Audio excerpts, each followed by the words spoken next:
¿Qué tal? ¿Cómo están? Muy buenas tardes. Volvemos a conectar en este sábado 19 de octubre de 2019, pero esta vez para hablar acerca de lo que ha ocurrido esta semana en Venezuela en el ámbito político y sobre todo para hacer un resumen acerca de estos últimos 9 meses de gobierno interino del presidente Juan Guaidó.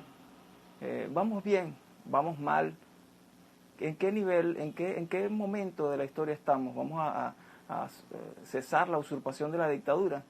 Para eso vamos a conversar con el dirigente político Eduardo Vitar. Vamos a esperar que se conecte con nosotros para empezar. Ya estamos conectados nosotros en línea con el dirigente político Eduardo Vitar. Te damos la bienvenida, Eduardo. Buenas tardes. Gracias, hermano. ¿Cómo estás? ¿Cómo te va? Muy bien. Agradecido por la invitación. Siempre a la orden en esta plataforma para los distintos sectores de la vida política venezolana e internacional.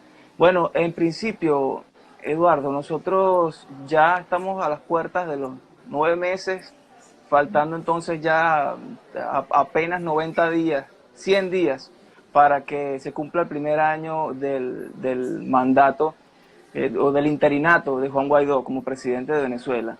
Entonces te pregunto, ¿vamos bien realmente nosotros en Venezuela? Mira, es realmente una pregunta que se puede responder de dos formas. Vamos bien en el aspecto del despertar de conciencia de los venezolanos porque están viendo claramente lo que veníamos advirtiendo desde el principio, ¿no? Que esta situación que se genera nuevamente con una vuelta al ciclo, lo que genera la MUD año a año, tenía que develarse nuevamente para poder salir de esa mentira. Y vamos mal, por otra parte, porque sencillamente se pierde una oportunidad de oro, se pierde un año más. El año comenzó muy bien porque había una actitud irreverente de la gente sobre los actores políticos. Estaba ya desgastado el sistema político y era posible poder irrumpir y conducir la política venezolana de otra forma, ¿okay? No desde lo tradicional, no desde el camino electoral, sino a través de una nueva acción política. Ahora bien, lo que estamos viendo en este momento en Venezuela es producto de ese desconocimiento político, cultural, ideológico, filosófico, que constantemente hace que la gente caiga en el error de acompañar a otros socialistas. Y es por eso que se fracasa constantemente, porque la MUD sencillamente sirve para equilibrar y oxigenar al chavismo. Eso es como lo hemos dicho constantemente en las redes sociales durante muchos años, que esto es una reedición del bipartidismo de los anteriores 40 años, ¿ok? Hemos dicho que Venezuela ha vivido una experiencia de 61 años de izquierda, desde la caída de Marcos Pérez Jiménez hasta hoy es lo que hemos vivido.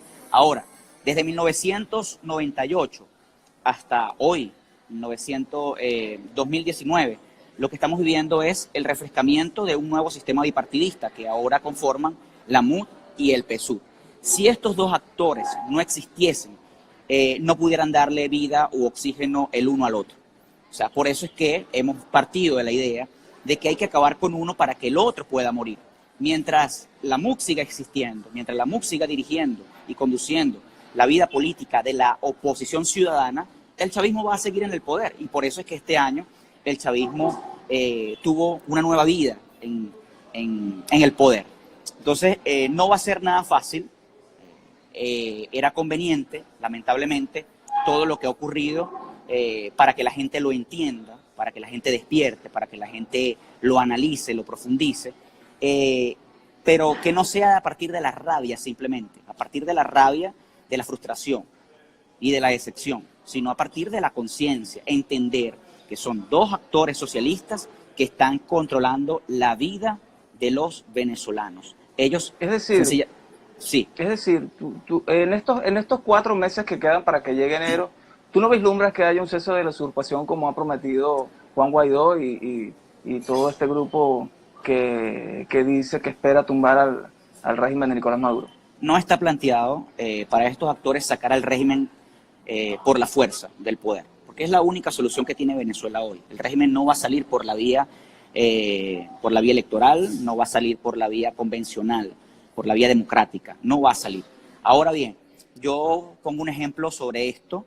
Es como que estemos hablando tú aquí y los venezolanos estén escuchando esta transmisión y hablemos de una fiesta acá, ¿ok? Y yo te diga, te nombre delante de testigos, los venezolanos que están oyendo esta transmisión, yo te cuente sobre una fiesta maravillosa que voy a hacer para celebrar, para hacer un agasajo, amigos, vecinos, para celebrar cualquier cosa. Y yo cierro esta transmisión y no invito a la audiencia, ni te invito a ti a esa fiesta. ¿Tú crees que tú o los venezolanos que me escuchan van a ir a esa fiesta? Si prácticamente estoy diciendo que la estoy organizando y voy a invitar a determinadas personas. Nadie va a ir. Es decir, lo que te quiero decir con esto es que ningún país de la región aliado, porque ayer veía unas declaraciones de Marco Rubio sobre esto, y no es así como se plantea, de que Brasil no quiere intervenir, Estados Unidos no quiere intervenir, Israel no quiere intervenir, cualquier país de la región no quiere intervenir. No es así, porque nadie va a ir a una fiesta donde no lo han invitado.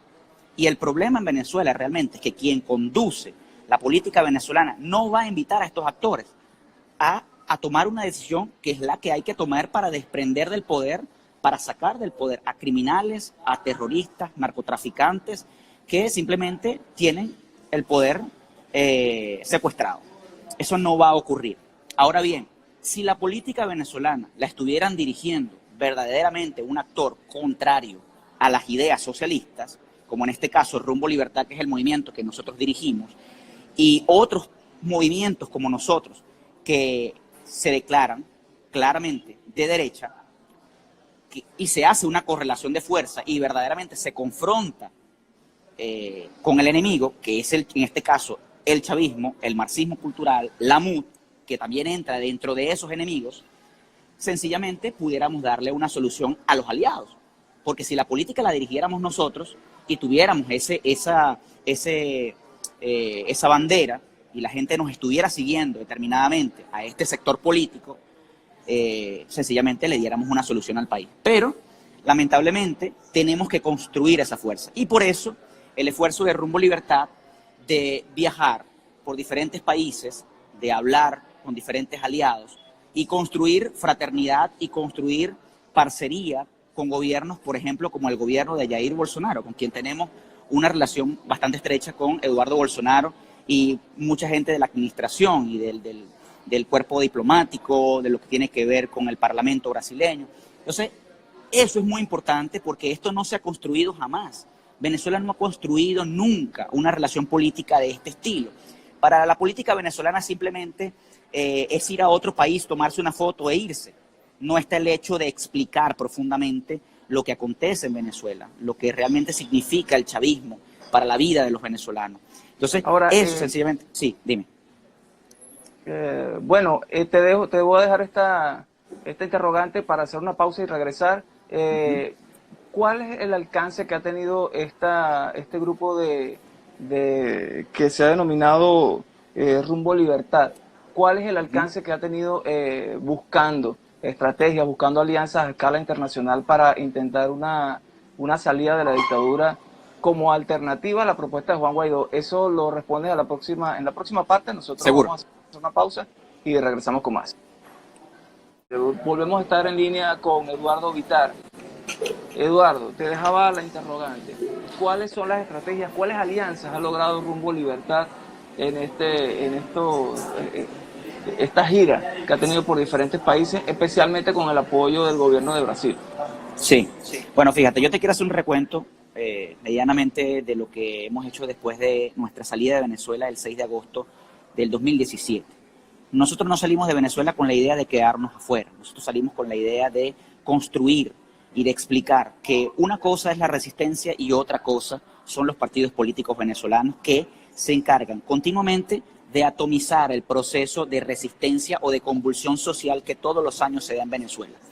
Cada vez que la gente va a las calles en búsqueda de su libertad, siempre en el momento de la cúspide, en el momento del desenlace, aparecen esos actores para tomar posesión de la protesta e intentar dividir la protesta en dos cosas. Una en lo radical y decir eso es radical, eso no funciona, y desviar el camino hacia el tema electoral. Ejemplo de eso fue la protesta del año 2014 y 2017. Se meten los actores como Leopoldo López, estos actores que vienen constantemente con mucho dinero a manipular la protesta, y luego, sencillamente, cuando ven que la protesta no sigue el rumbo que ellos quieren, que es el proceso de liberación, ellos sencillamente se retiran o comienzan el proceso de negociación, diálogo y elecciones. Y eso continuamente hace que la gente vuelva a sus casas, ¿ok? Que el proceso muera por completo y nuevamente se renueve el proceso de frustración y decepción. Entonces, ¿cuántos diálogos han contabilizado ustedes en estos últimos años? No, es que son miles de diálogos que han habido, miles de diálogos. Eso ha sido día tras día. El proceso se pasa continuamente. Ahora bien, nosotros salimos a explicar este proceso afuera porque afuera no lo conocían realmente qué es lo que está pasando, porque para muchos actores políticos internacionales lo que pasa en Venezuela está muy ligado a los partidos políticos. Es decir, los líderes políticos venezolanos están conduciendo la protesta, los líderes políticos venezolanos están dirigiendo la convulsión social, y eso no es así, ¿ok?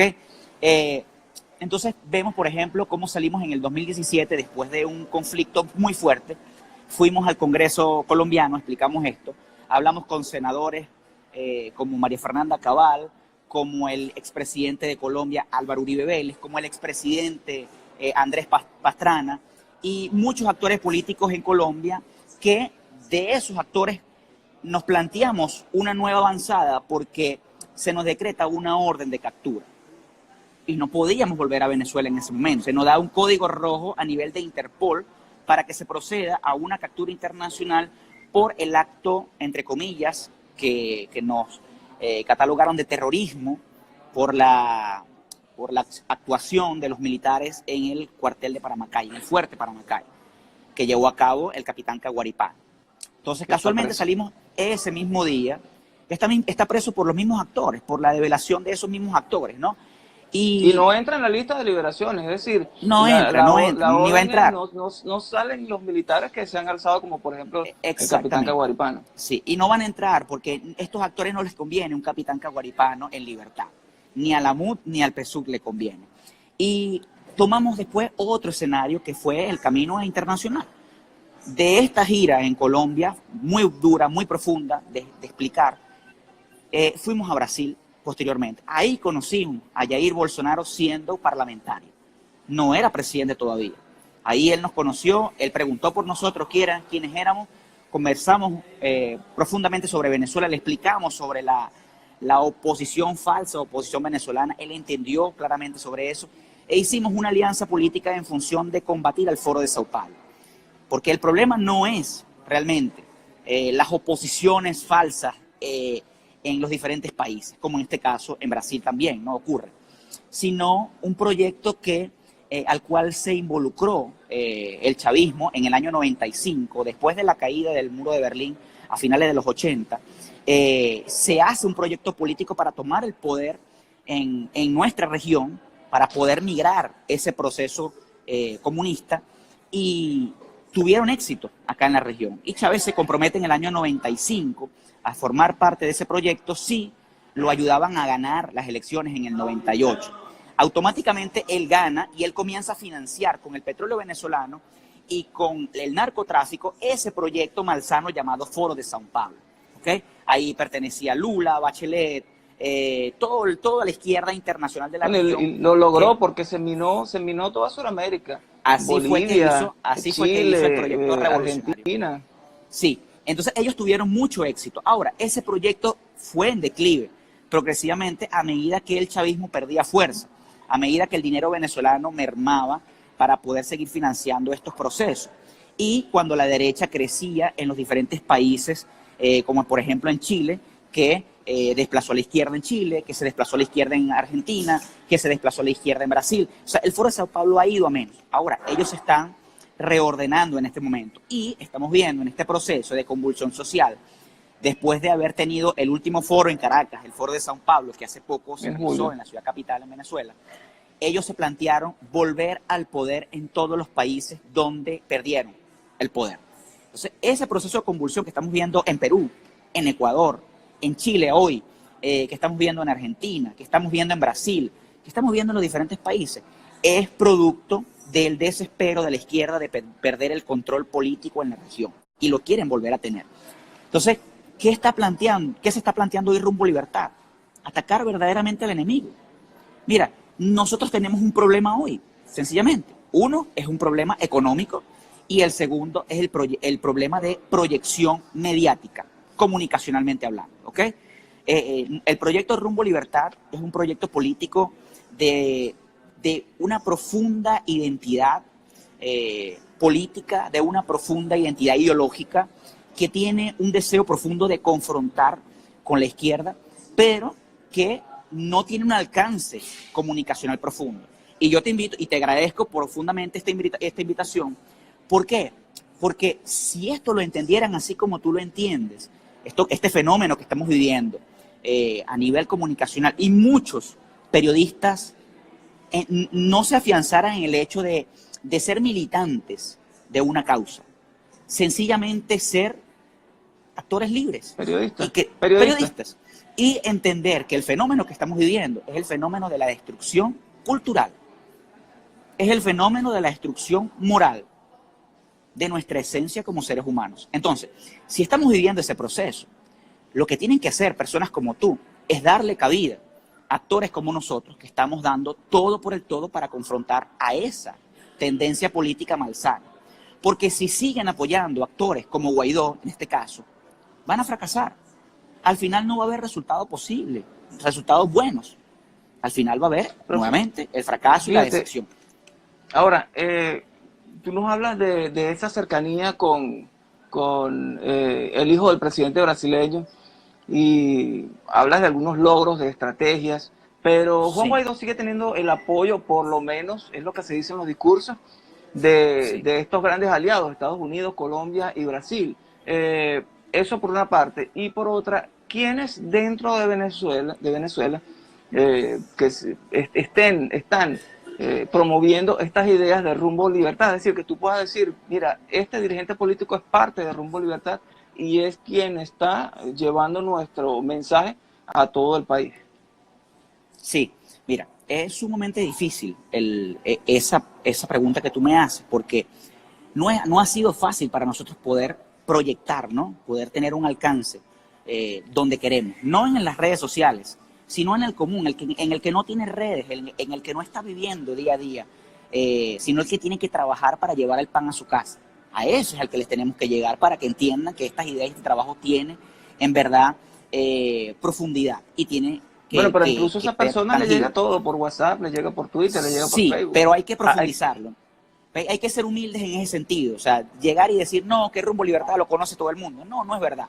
No es verdad. Hay que trabajar para que eso sea una realidad. Entonces, mira, las estrategias, y eso te lo quiero reforzar con la idea que te lo estaba trayendo anteriormente. Nosotros el 17 de enero de este año tuvimos una reunión en Brasilia donde vinieron actores de la MUT. Y esos actores de la MUT en esa reunión pudieron conocer a ciencia cierta cuál era la relación política entre Rumbo Libertad y el gobierno de Brasil.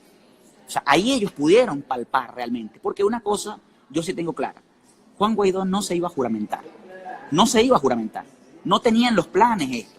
Y te voy a decir algo, hace 2 años cuando salimos de Venezuela, el único político que se atrevió a asumir el proyecto de Rumbo Libertad como suyo y hablar de esto como una única alternativa para salvar a Venezuela fue el diputado federal Eduardo Bolsonaro, quien en el Congreso habló claramente que en Venezuela, tenía que haber una transición. Primero, había que sacar al régimen por la fuerza. Dijo 3 cosas. 1, sacar al régimen por la fuerza. Número 2, dijo, hay que hacer una transición política en Venezuela. Y número 3, quienes tienen un proyecto en este sentido son los del movimiento Rumbo Libertad. Fueron 3 cosas que él dijo en el Parlamento. Nadie, ningún político, ni en la región, ni en otro continente, ha dicho esto. ¿Okay? Lo asumió. Ahora bien, ¿por qué la MUD, que nunca habló de transición, por qué la MUD, que nunca habló de desplazar al régimen del poder, asumió repentinamente esta postura? Porque toda la arremetida internacional, a pesar de no tener el respaldo masivo de la población venezolana, estábamos logrando consolidar una fuerza política con una idea real de desplazamiento del chavismo del poder, porque era la única forma. Ahora, ellos lo asumen sencillamente porque Rumbo Libertad se atreve a hacerlo. Ahora, pasamos al otro plano. Juan Guaidó, tú me dices que hoy tiene el apoyo de los países, pero pasa una cosa. ¿Dónde está la calle de Juan Guaidó? Al menos en los discursos. Sí, pero ¿dónde está la calle de Juan Guaidó? Entonces, una cosa lo llevó a la otra. El apoyo popular que tuvo Juan Guaidó en febrero, por haber asumido, no porque irrumpió, él no irrumpió en el escenario político. Él fue un actor sencillamente por ser nominado por Leopoldo López a ser por su bancada el presidente del Parlamento, le correspondía por un artículo constitucional ser el presidente transitorio de la República. Ahora bien, si al caso constitucional vamos, ese artículo dice que el presidente de una transición que proviene del Parlamento, como presidente del Parlamento en acción transitoria, convoca elecciones en un plazo de 30 días. Ese artículo no habla de transición por emergencia, por desplazamiento del poder, no habla de nada de eso. No habla de nada de eso. Ahora bien. Claro. El punto es cómo llamas elecciones con todos los poderes bajo la mano de la garra de la dictadura. Exactamente. Ahora bien, él tenía que dar respuesta inmediatamente a la comunidad internacional y al país internamente. ¿Por qué? Porque no tenía un plan realmente Juan Guaidó para desplazar al régimen del poder.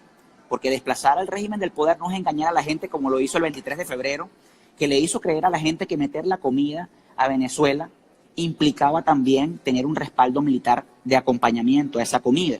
Y era mentira. La gente se hizo una idea de que esa comida iba acompañada de un respaldo militar, y era falso, porque yo lo dije en un tuit ese mismo día, cuando el señor suspende al mediodía la protesta y se dispone a una gira internacional, y lo dije en un tuit. En este momento hay una operación internacional, en una gira relámpago, te estoy diciendo textualmente el tuit, en una gira relámpago para convencer a estos países que no actúen en el sentido de la fuerza. Y ese fue el trabajo. Mucha gente me desmintió, me dijo que era mentira lo que yo estaba diciendo. Y esto fue lo que dijo Juan Guaidó en los diferentes países, que había que negociar, que había que dialogar, que había que llegar a un acuerdo.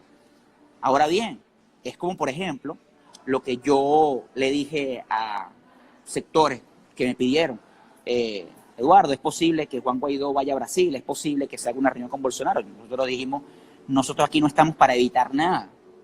O sea, si ellos quieren reunirse, que se reúnan. Ahora, yo lo que sí les voy a decir es una cosa.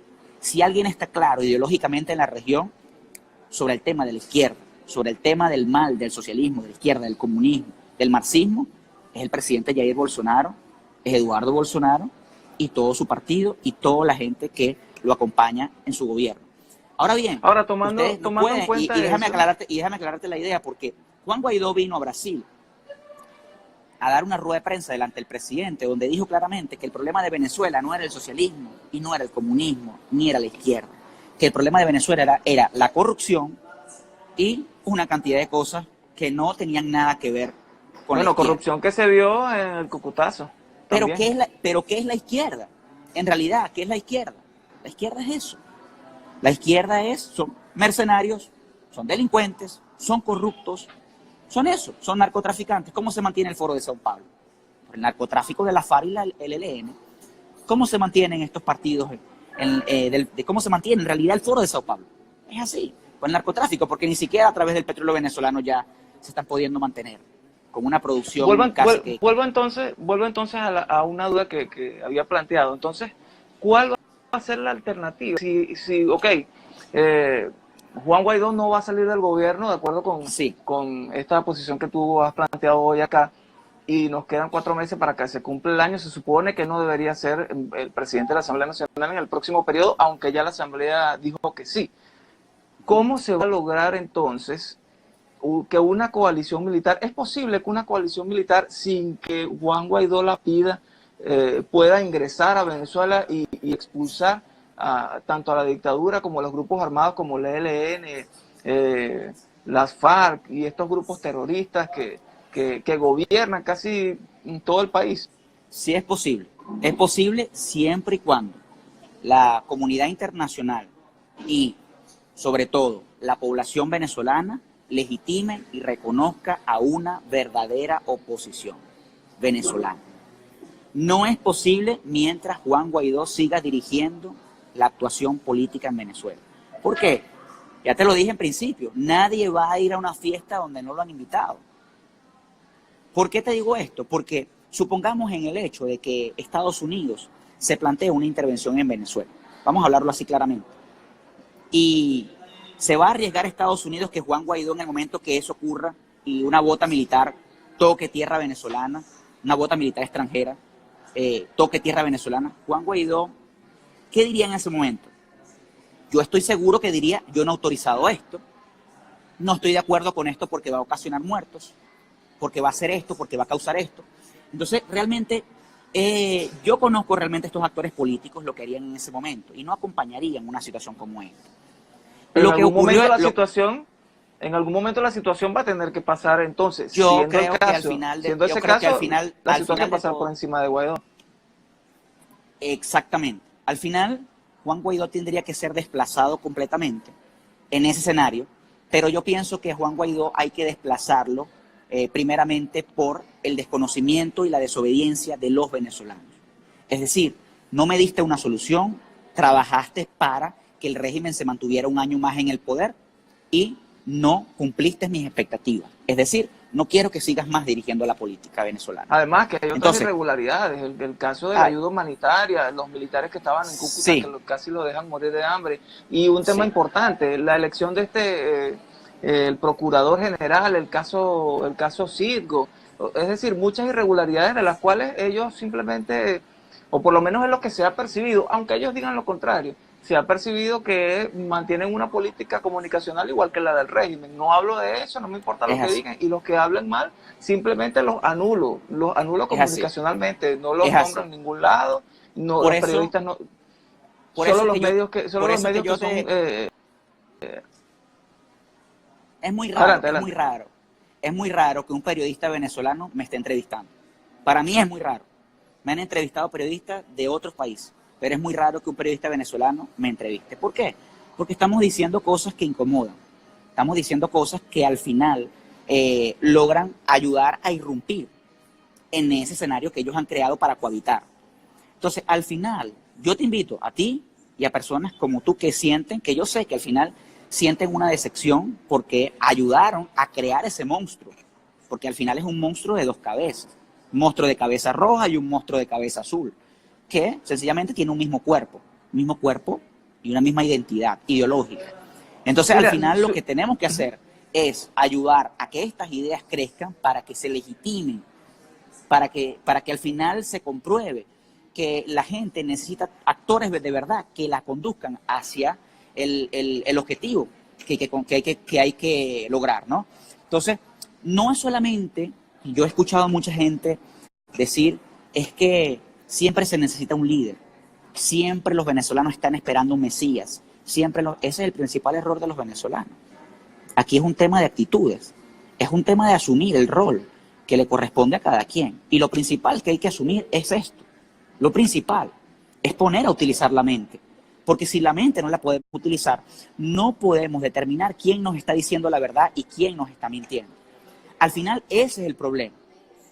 Quiero rescatar, Eduardo, un comentario, vamos a subir un poco, un comentario de 0410, que me pareció interesante. ¿Qué función puede cumplir el TSJ en el exilio en este caso? Es decir, si lo complemento, no cumple con las expectativas que tenemos los venezolanos, sí, de que salga la dictadura. El TSJ en el exilio pudiera incluso hasta destituirlo y nombrar otro presidente interino. No, yo no sé si eso es posible jurídicamente, pero incluso podría el TSJ abrir las puertas a una entrada de una coalición internacional para sacar a la dictadura de Venezuela. Sí, por supuesto que sí. Es que el único actor político, o el primer actor político que tomó en cuenta y que contagió a la población venezolana sobre el hecho de que existía un ente como el Tribunal Supremo de Justicia en el exilio, fue Rumbo Libertad. Rumbo Libertad fue la primera organización política que le dijo al TSJ, nombremos un gobierno de transición. Y eso fue hace más de un año. Le dimos el proyecto Renacer de Rumbo Libertad, que está en nuestra página web. Somos el primer movimiento político que publicó en sus redes sociales un proyecto de tal envergadura. Un proyecto que enrumba Venezuela al libre mercado, que enrumba Venezuela hacia la libertad real. Y posteriormente a nuestro proyecto, sí. Recuerdo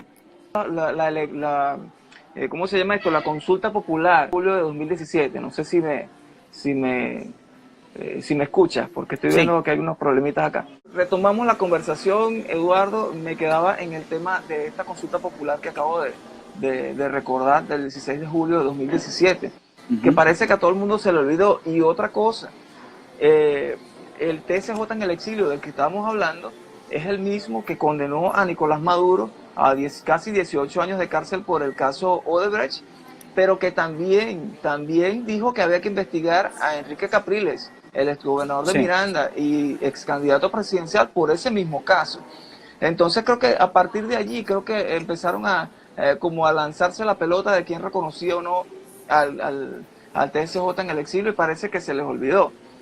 Esas dos cosas, la consulta popular del 2017 y el Tribunal Supremo de Justicia en el exilio. Sí, mira, la consulta del 16 de julio sirvió para comprobar claramente que la MUT hace todo este tipo de cosas sencillamente para distraer la atención de los venezolanos. Porque las tres cosas que preguntó en esa consulta, ninguna de las tres las cumplió, ninguna de las tres. Ahora bien, tenemos la actuación del 30 de abril de este año, por ejemplo. El fake, porque fue un fake, de alzamiento militar el 30, que yo lo dije el mismo día 30, grabé un video para advertir, señores, esto es una mentira, no caigan en esta mentira. ¿Okay? Al final, ¿qué se comprobó? Que era real que era una mentira. Entonces, y solo quedó libre Leopoldo López. Exactamente. Y Christopher Figueres. Todas las cosas que ellos hacen tienen una intención, y es atomizar a la población. Y entonces te pongo otro ejemplo. Esto es como esas hormigas que van a buscar la comida. Y nuestra comida es la libertad. Y somos ese cuerpo de hormigas que vamos hacia la libertad. Y aparece siempre aparece alguien que les va a echar el baigón a esas hormigas. Eso es la MUT. Nosotros somos esas hormigas que vamos en busca de nuestra libertad, y siempre aparece la persona con el baigón a regarle el baigón a las hormigas para que se dispersen, para que se devuelvan a casa, sin el objetivo, sin el alimento. Eso es lo que ocurre sencillamente. Se lo pongo así como ejemplo para que lo puedan ver rápidamente, ¿no? Entonces, siempre ocurre año a año esta situación. Me decías lo del 16J, hablábamos lo del 23 de enero cuando se juramentó Guaidó para evitar que los actores que estábamos por fuera lográramos concretar una transición real. Lo vimos el 23 de febrero logrando hacerle creer a la gente que esto sí iba para adelante. Y luego de febrero en adelante todo esto viene en declive. Viene en declive aún teniendo 50 países en respaldo. Y la gente no se pregunta cómo. ¿Cómo es que se ha fracasado con 50 países apoyando esto? ¿Cómo es que se fracasa teniendo Estados Unidos? ¿Cómo es que se fracasa teniendo a Colombia? ¿Cómo es que se fracasa teniendo Brasil? En el caso de Brasil, por ejemplo, saben profundamente qué es lo que acontece en Venezuela, que nadie se quiere anotar una derrota. Y en este caso yo estoy seguro que en el caso del gobierno americano tampoco se quieren anotar una derrota, porque nadie se va a montar en algo para perder. Y te pongo el ejemplo en la actuación militar. Nadie puede decir que Estados Unidos no ha tenido éxito en sus actuaciones militares en el mundo. Todas han tenido éxito para sacar a gobiernos dictatoriales del poder. Ahora bien, ¿dónde está el error? En cuando se cede el poder, cuando llega la hora de pasar el poder a los actores políticos. Ahí es donde se cometen los errores de la transición. ¿Por qué? Porque el principal error que puede cometer un aliado internacional en materia militar es cederle el poder a la oposición tradicional. Porque la oposición tradicional ha aprendido a convivir con su supuesto enemigo. Y es por eso que el chavismo no plantea la MUT no se plantea sacar al chavismo del poder. Es por eso que la MUX plantea sencillamente elecciones con el chavismo. Nosotros creemos en otra cosa. Nosotros creemos en una terapia de shock. Esto es un enfermo ya terminal. Venezuela está a punto de morir y hay que ponerle una inyección para revivirla. Esa inyección no es una pastilla para quitarle el dolor al paciente que se está muriendo. Esa inyección no es para quitarle una dolencia momentánea y que pueda soportar el dolor un poco más. No es eso, no se trata de eso. Se trata de que en el momento que se produzca una acción real, política y de convulsión social y adicionalmente militar, el chavismo tenga que huir de Venezuela. Porque de nada sirve negociar con Maduro la salida del poder, pero quedan gobernadores, diputados, alcaldes, concejales, chavistas en el poder. Y eso es lo que plantea la MUD. Además queda el ELN, queda la FARC, queda Hezbollah. Claro, es que no se puede hacer política. No se puede hacer política con esa gente en el poder. Entonces, ¿qué hay que hacer aquí?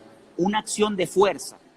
Que en el momento que esa acción de fuerza se produzca por lo que te acabo de decir, por la acción política real de un verdadero actor político enemigo de los socialistas, en este caso Rumbo Libertad, enemigo real de los socialistas, en este caso una conciencia social ciudadana, de oposición ciudadana real a los dos actores, MUD y PSUV, que son socialistas los dos, y que la gente lo entienda perfectamente.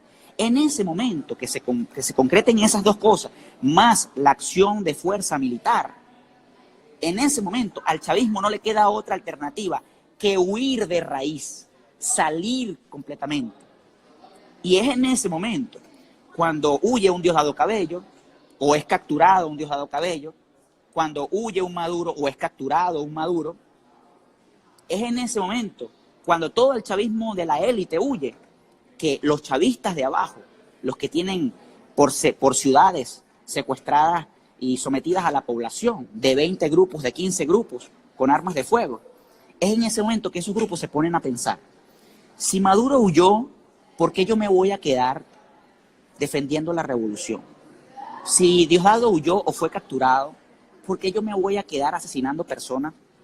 ¿Y quién me va a defender después? Esto es una acción de ese tipo.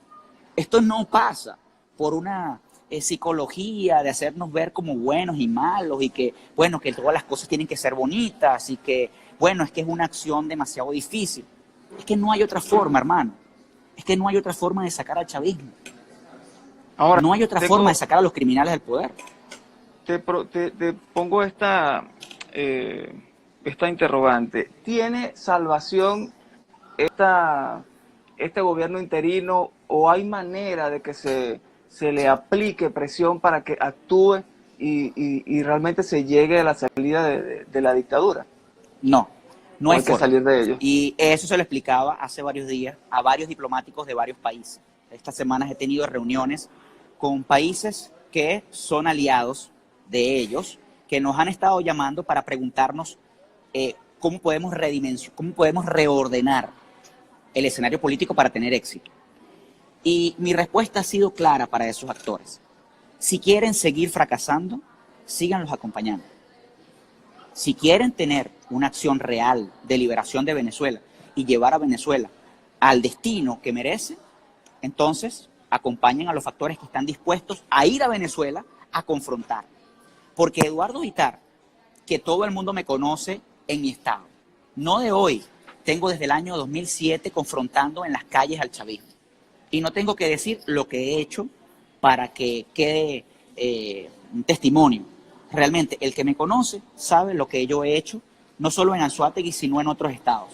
Hay gente, por ejemplo, hace rato vi un comentario de una persona que decía que yo no era dirigente en nada. Y yo estoy muy claro de esos ataques porque provienen sencillamente de personas que creen que son de esos partidos, de la MUD, que creen a ciegas en esos partidos, son fanáticos de esos partidos y que sencillamente se reniegan de verdaderas personas que han estado confrontando en las calles, oponiéndose a la dictadura. Entonces, lo que a mí me ha pasado a lo largo de, no sé, desde el 2007 hasta hoy, dentro y fuera del país, está ahí. Yo no necesito hablar de eso para comprobarlo, está ahí. El que me conoce sabe en las universidades, el que me conoció en la Universidad Oriente, el que me conoce de la UDO, sabe que por lo menos fue víctima no menos de 3, 4 veces en la universidad, en cosas donde casi perdí la vida en la universidad, donde perdí propiedad en la universidad, donde me quemaron una motocicleta en la universidad y salí prácticamente con el rostro destrozado. Entonces, realmente, una vez fui preso, el último año, en 2017, me destrozaron todo lo que tenía que ver con la boca y la cara, por ir a la calle a rayar que la MUT era igual al PSUV y decir que los dos eran socialistas. Esas son cosas que han acontecido. Entonces, claro, hay una realidad, hay una vivencia. Ahora bien, la gente hoy defiende a Guaidó sin siquiera pensar si Guaidó tiene un pasado. O sea, y es que nadie conocía a Guaidó de enero para acá. Guaidó era un muchacho más de esos partidos. Y por eso te quiero decir que no va a pasar nada con Guaidó dirigiendo la política venezolana. Porque Guaidó es sencillamente un Ramos Alú joven. Guaidó sencillamente es un Capriles más joven. Guaidó es sencillamente un Julio Borges más joven. Son ellos. Ahora, utilizando el título. ¿Cuál es la recomendación a la ciudadanía? Porque es que, fíjate, el gobierno de Estados Unidos prometió unos millones de dólares, que no sé, no recuerdo muy bien si eran 100 o eran 50, hace una semana, y parte de ese dinero iba a los medios de comunicación supuestamente libres, la prensa libre. Quien está en Estados Unidos haciendo esas gestiones para recibir esa plata es el jefe del Centro Nacional de Comunicación, que es Alberto Federico Rabel. Entonces, sí, ¿cómo quien le lleva los medios al presidente de la República, al presidente encargado de la República, que es casi como un candidato por las actividades que hace, cómo ese dinero que es para la prensa libre va realmente a parar a la prensa libre? Sí, eso no va a ocurrir. Para que se pueda decir la verdad, porque si el dinero que va a la prensa libre va a la prensa presidencial, entonces lo que se va a financiar es lo que la presidencia quiere que se diga.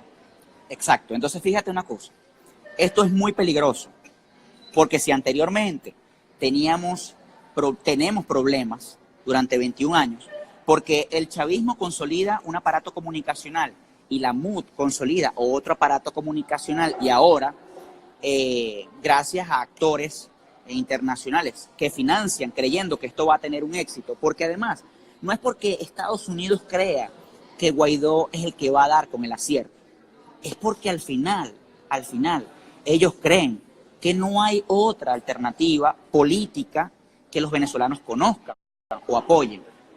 Entonces, ¿por qué Estados Unidos sigue apoyando a Guaidó? Así como lo hace de entregarle 100 millones, 200 millones, 600 millones. ¿Por qué lo hace? Sencillamente porque los venezolanos validaron eso. Si los venezolanos no hubiesen validado eso y no se hubiesen montado en ese tren, ningún país hubiese puesto su credibilidad sobre ese parapeto, porque al final es un fake. Al final se está haciendo prácticamente una finta, hablando en otros términos, ¿no? Haciendo una finta para que los venezolanos crean en eso, y al final eso no va a dar con nada. Ahora, es difícil para nosotros poder consolidar nuestra alternativa, no es fácil. Mucha gente me lo pregunta, me dice, ¿por qué no van más rápido? Y es que mira, yo voy a hablar aquí con toda claridad, porque mucha gente imagina que Eduardo Vitar o Rodri Navarro o cualquier actor de Rumbo Libertad está forrado en plata. Porque dicen, bueno, ¿y cómo hacen ellos para viajar? ¿Y cómo hacen ellos para estar un día en un país y la semana que viene en otro país? Yo tengo que aprovechar este espacio para agradecerle, primeramente, a los brasileros. Y segundo, a venezolanos que aún teniendo dificultades en el exilio, se han dispuesto medianamente a ayudarnos. Porque ni siquiera es que Rumbo Libertad tiene una cuenta o Eduardo Vitar tiene una cuenta donde los venezolanos le depositan y Eduardo Vitar compra su pasaje. No, eso no es así.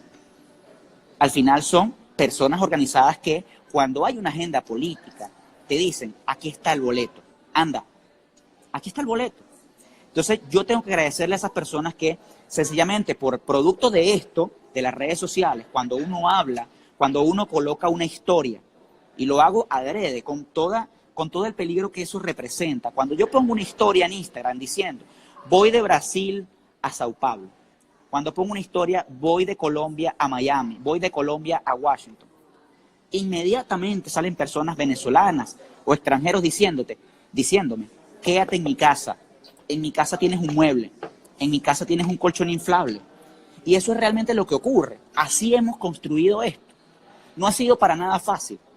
En el imaginario de las personas resentidas, de las personas que creen profundamente que nosotros tenemos los medios para alcanzar, nosotros hemos propuesto la liberación de Venezuela con o sin recursos, con o sin dificultades.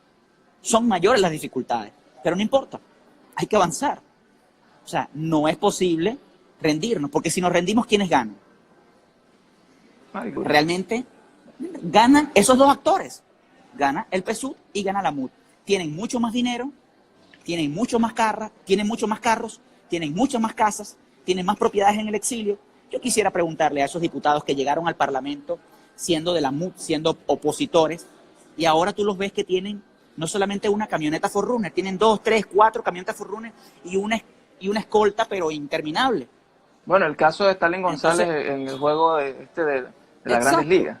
Exacto. Entonces, al final tú dices, mira, y son cosas que uno se limita pudiendo hacerlas. Yo en Colombia, por ejemplo, he podido tener a veces 2 trabajos en Colombia por mis propios medios, haciendo cosas por mi cuenta, ¿no? Entonces, uno dice, aun cuando uno está trabajando en el exilio, haciendo de Uber, haciendo de mototaxista, haciendo de vendiendo Rapid, haciendo cualquier cosa afuera para poder tener algo para medio comer, uno se pregunta, ¿será que si me tomo un café en una esquina, si me como algo aquí públicamente, me van a venir a escrachar? Y uno se limita por respeto a los venezolanos que están en el exilio.